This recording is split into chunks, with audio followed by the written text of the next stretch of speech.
of the health docket. She appears to be completely clueless. But yet, if you wanted to remove her from office today, her tribesmen and women will come and say, that is our daughter. I saw the case of the acting commissioner, IG, who literally disobeyed court orders. And people are saying, but he's from our tribe. And this happens, and I always remind myself this, that when a country is hurtling towards its destruction, then even when God himself reasons with their leaders and the people, they think God mad. They sacrifice at the altar of ethnicity to the detriment of the nation. So they are complicit in all these. But if people are angry and they want the right things done, then they will insist that the things be done. And I want once again to remind all of us of what happened in Bangladesh, which was after the Gen Z protests in Kenya. They were so dissatisfied with the Sheikh Hasina government, and they were disciplined. They went to her palace. She was airlifted to India. The ministers have all run away, and then they appointed somebody to be in a caretaker position because they were angry and they know what they want. Kenyans know what is wrong. But when it comes to tribe, somehow we give it a pride of place. And that is why the country continues to underachieve. That is why we are not running a democracy. We are running a kakistocracy, a government of our very worst. I listened to some of the lady talking about the impeachment of the Kericho governor. And I said, this is our leader. Can barely make sense and articulate an issue. And yet, those are the individuals whom we prefer because they have unexplained wealth, because they come from our tribe, because they come from our clan. The foundation is wrong. PLO, the common thread in everything you've said appears to be not only an accommodation, but an acceptance of impunity. So that when we see it manifested in different ethnic groups, it is a commonality. Yes. Because everything we see, when you talk about a position of authority being given to someone in the form of a CS, what is it you're looking at? You're looking at power, and you're looking at what purportedly one could benefit.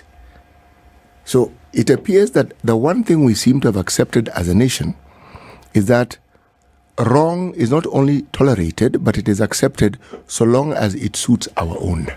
And on that, we seem to have agreed. Because it's the same issue every time you hear of a governor, either expecting, anticipating, or there's a threat of impeachment. There are always people who support that individual. There are always people who don't. And everything that is complained about has to do with how it is. They have a complete and total disregard for what we know as what is right, or as what is in the Constitution.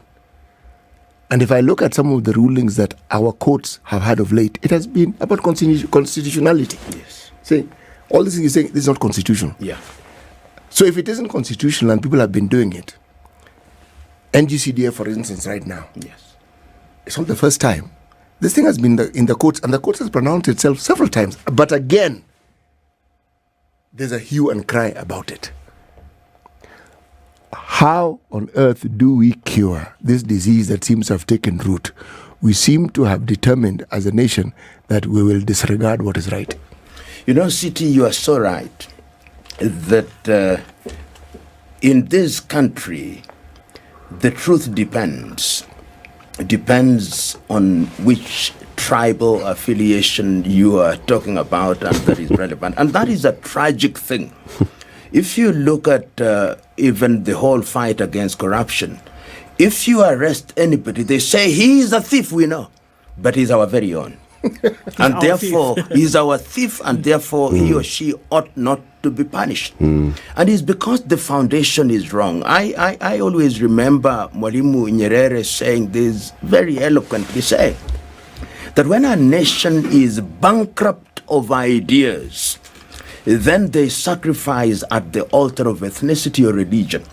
In Kenya, it is ethnicity. And the question you are posing, How do we deal with it? History has demonstrated that if you have leadership at the top that walks the talk, it can't be eliminated. I worked fairly closely with President John Joseph Pombe Magufuli.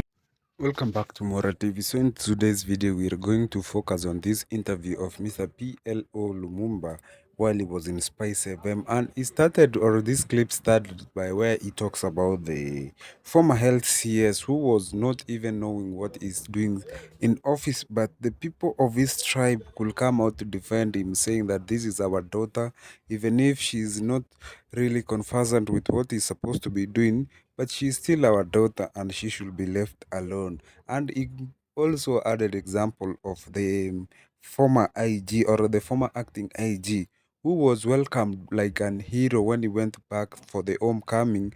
But what he has been doing in the while he was in Kenya was directly disobey court orders in the public, just disobeying court orders at the wave of Gen Z and a lot of abductions in the country. He went to say that people should be angry, and Kenyans are very angry. And after the protest of the Kenyans, that is when the Gen Z of the Bangladesh came out and strongly chased the prime minister who was airlifted to India. So he says that Kenyans know when it's something is wrong and what is wrong, and they condemn it. But when it's only up and down, or the deal breaker becomes when it's all about tribe and it's no longer democracy.